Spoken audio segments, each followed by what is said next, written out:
भारत देश भागवत जी में कहा है, अमी सुदासम, अमृत के समान जहां का जल हो। और परसों विधायक जी भी कह गए कि सैदपुर में जल की कमी नहीं रहेगी, राजा बिलरा की तरह दिन भर नल चलते रहेंगे।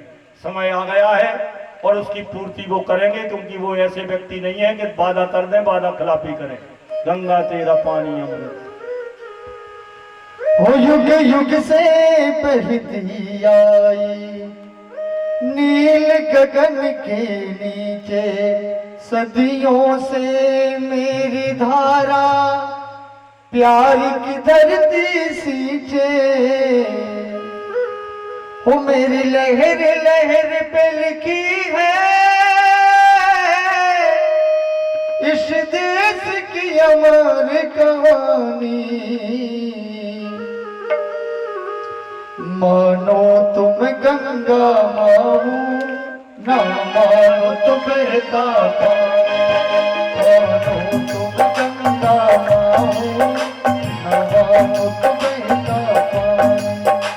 जो स्वर्ग नदी धरती को, जो स्वर्ग नदी धरती को, मैं हूँ प्यार की वही निशानी। मैं हूँ प्यार की वही निशानी। मानो तुम गंगा माहू, न मानो तो बहता पानी। मानो तुम गंगा माहू, न मानो तो बहता पानी।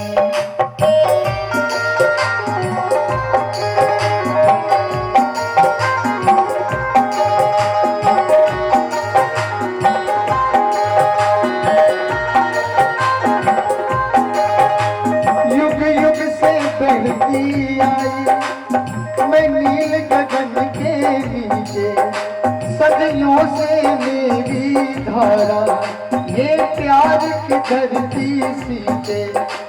मेरी लहर लहर पे लिखी है, मेरी लहर लहर पे लिखी है इस देश की अमर कहानी। मानो तो मैं गंगा माहू, न मानो तो बहता पानी। मानो तो मैं गंगा माहू, न मानो तो बहता पानी। बोलो गंगा मैया की, आज के आनंद की। चले राम लक्ष्मण मुनि संगा गए जहां जग पावनी गंगा, गादी सुन सब कथा सुनाई, यही प्रकार सुरसरी मई आई। तब प्रभु ऋषि समेत नहाए, स्नान किया और विविध दान महिदेवन पाए। महिदेवों ने, ब्राह्मणों ने बहुत से दानों को दान प्राप्त किए। हरस चले मुनि वृंद सहाया, बेग विदे नगर नीराया। एक सुंदर बात बता रहा हूं, आज तक नहीं सुनी होगी। उपमन्यु ऋषि का एक आश्रम था। उपमन्यु ऋषि के आश्रम में उनके दो बेटे थे, एक अवस्थी एक वाजपेयी। एक अवस्था देखकर बता देते तुम्हारी जिंदगी कितनी होगी, कितने दिन जियोगे, कितनी उम्र है, इसलिए उनका नाम अवस्थी था। और एक बाज को पढ़ाते थे, पक्षियों की भाषा जानते थे, तो वाजपेयी नाम था। वहां पर जनक के भाई की बड़ी पुत्री विद्या सीखने आती थी, इसलिए एक कहावत है, नैभव राम की बहन भरत की सारी, नैभव ब्याव न रही कुंवारी। इसका अर्थ समझना बड़ा कठिन है। राम सारे देवियों को बहन की तरह मानते, सीता के अलावा, और भरत की वो सगी सारी थी। विवाह उसका हुआ नहीं, और कुंवारी इसलिए नहीं रही कि अगले जन्म में वो सत्यभामा बन के कृष्ण की पत्नी बनी। तपस्या की है, समया भाव है। तो वहां उन्होंने वो विद्या सीखी, इसलिए वो हे खग मृगे मधुकर श्रेणी, तुम देखी सीता मृग नैनी। पशु पक्षी लता गुल्म तृण से भी बात करते थे भगवान।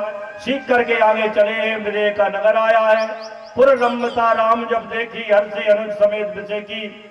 जब नगर की रम्यता सुंदरता देखी है तो लक्ष्मण सहित प्रभु प्रसन्न हो गए। बापी कूप सरद सरनाया, सलन सुदासम मति सोपाना। सुदासम सुंदर मीठा जल है, मणियों के सोपान बने हुए हैं, सीढ़ियां बनी हुई हैं। कुंजत मंजू मत रस भृंगा, पूजत कल बहु रंग बिरंगा, भ्रमर गुंजार कर रहे हैं। और पपीहा प्यू प्यू की ध्वनि कर रहे हैं, कोयल कू कू कर रही है। चारों तरफ वातावरण बसंत ऋतु जैसा फैला है। सुमन वाटिका बागवन विपुल विहंग निवास, फूलत फलत सुपल्लवत सेवतपुर चौपाल, चारों तरफ सुंदर बगीचे हैं। ऐसा सुंदर नगर देख करके प्रसन्नता हो गई है। मेरे भाई बहन, जुगल भाई ने भी इस नगर को संभालने में कसर नहीं राखी। अब आप सबसे निवेदन है कि जो थोड़ी बहुत कमियां और रह गई हैं तो इनकी भी पूर्ति इन 2-3 वर्षों में करवा लेना। सहजपुर लगे केसरी में मुश्किल से एक राम मंदिर बन पाया है, डिस्टेंस पे छोटा सा मड़िया के समान। आपके यहाँ इतने विशाल मंदिर हैं, 80-80 एकड़ जमीन, 90-90 एकड़ जमीन, 60-60 एकड़ जमीन लगी है। आप बड़भागी हैं मेरे भाई बहन। बड़े न बनत नगर निकाई, जहां जात मन रहे लो भाई, पुर नर नारी सुबक सुचि संता। नगर के नर नारी सब पवित्र और संत हैं, क्योंकि जनक विदेह राज है। मेरे भाई बहन, धर्मशील ज्ञानी गुणवंता, सभी धर्मशील हैं और ज्ञानी हैं और गुणवंत हैं। तो इस प्रकार से धवल धाम मणिपुर पर सुकृत नाना भात, सी निवास सुंदर सदन शोभा की भी कम जायजा। इतने में एक अमराई देखी, उसमें उतर करके देख अनूपे कमराई, सब सुपा सब भात सुहाई, कौशक कयो मोर मन माना, यहाँ रहे रघुवीर सुजाना। वहां पर विश्राम किया है, संध्या वंदन किया है।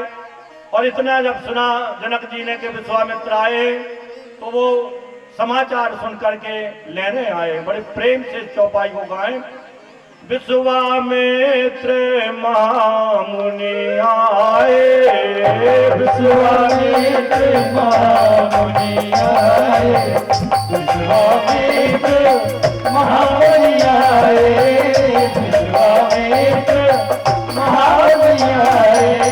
समाचार मिथिलापति पाए, मिथिलापति पाए, समाचार मिथिलापति पाए। आकर के चरणों में गिरे हैं, वंदना की है। तेई अवसर आए दो भाई, गए रहे देखन फुलवाई। उठे सकल जब रघुपति आए, विश्वामित्र निकट बैठाए। अब ध्यान से सुनना इस बात को। दिनेश भैया, आपके काम की चीज दे रहा हूं। दुनिया में ये शरीर 7 धातुओं से बनता है, लेकिन मूर्ति जैसे संगमरमर की मूर्ति में दूसरा तो पत्थर होगा नहीं, सोने की मूर्ति में दूसरी चीज नहीं मिलाई जाएगी। मूर्ति एक ही धातु से होती है। तो यहां राम को देख करके कुमार नहीं कहा, राजकुमार नहीं कहा, मूरत मधुर मनोहर देखी, ओ भयऊ विदेह विदेह विसेखी। मूर्ति देखी, मूर्ति का मतलब एक ही धातु से बने, अर्थात यहाँ पहले कहे आए बालकांड में, चिदानंदमय देह तुम्हारी, चिदानंद की देह है इनकी। उनको देख करके, मूर्ति को देख करके आज जनक जो है विदेह से महाविदेह हो गए, विशेष विदेह हो गए। और कहु नाथ सुंदर दो बालक, मुनि कुल तिलक की नृप कुल पालक। ये मुनियों के बेटे हैं या राजा के बेटे हैं। ब्रह्म जो निगम नेति कहेगा वा, उभय वेश धर कर सोइया वा। या तो ब्रह्म है जो उभय वेश दोनों वेश बनाकर आए हैं। सहज विराग रूप मन मोरा, थके तो होते जिम चंद्र चकोरा। हमारा मन इनको देख करके जैसे चंद्रमा को देखकर चकोर थक जाती है, ऐसा इनको देखकर मेरा मन थका जा रहा है। ऐसा जब विदेह ने कहा तो ये प्रिय सबई जहां लग प्राणी, मन मुस्काए राम सुन बानी। राम मुस्कुरा रहे कि जहां तक प्राणी है सबको प्रिय है। रघुकुल मणि दशरथ के जाए, उम्मा में हित लाग नरेश पठाए। ये रघुपति के पुत्र है, दशरथ जी के पुत्र है, मेरे कारण पटाया है। राम लखन दो बंधु बर, रूपशील बलधाम। मखरा खेऊ सब साखी जग, जिते असुर संग्राम। विषय संग रघुवंश मणि, कर भोजन विश्राम। बैठे प्रभु भ्राता सहित, दिवस रहे भर जाम। एक याम एक पहर दिन रहा है, बड़े प्रेम से भोजन करके बैठे हैं। अब लखन के हृदय में लालसा हो रही है कि भाभी कैसी होंगी, क्योंकि धनुष तो कोई तोड़ नहीं पाएगा, हमारे भैया ही तोड़ेंगे। तो लखन हृदय लालसा से की, लखन हृदय लालसा से की, लखन हृदय लालसा से की, लखन हृदय लालसा से की। जाय जनकपुर आवऊं देवी, जाय जनकपुर आवऊं देवी, जाय जनकपुर आवऊं देवी। जनकपुर देखा है, लेकिन बलराम जी ने क्या समझ लिया, प्रभु भय बहुर मुनि सकुचाई, और प्रगट न कहाई मनई मुस्काई।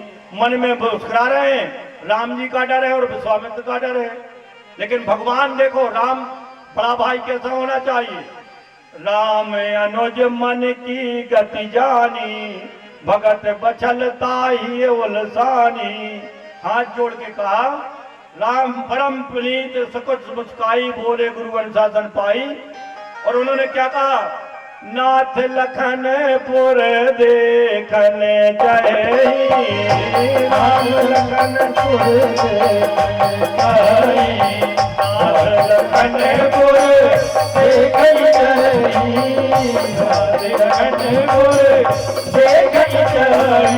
प्रभु सकोच डर प्रगट न कही, प्रभु सकोच डर प्रगट न कही, प्रभु सकोच डर प्रगट न कही।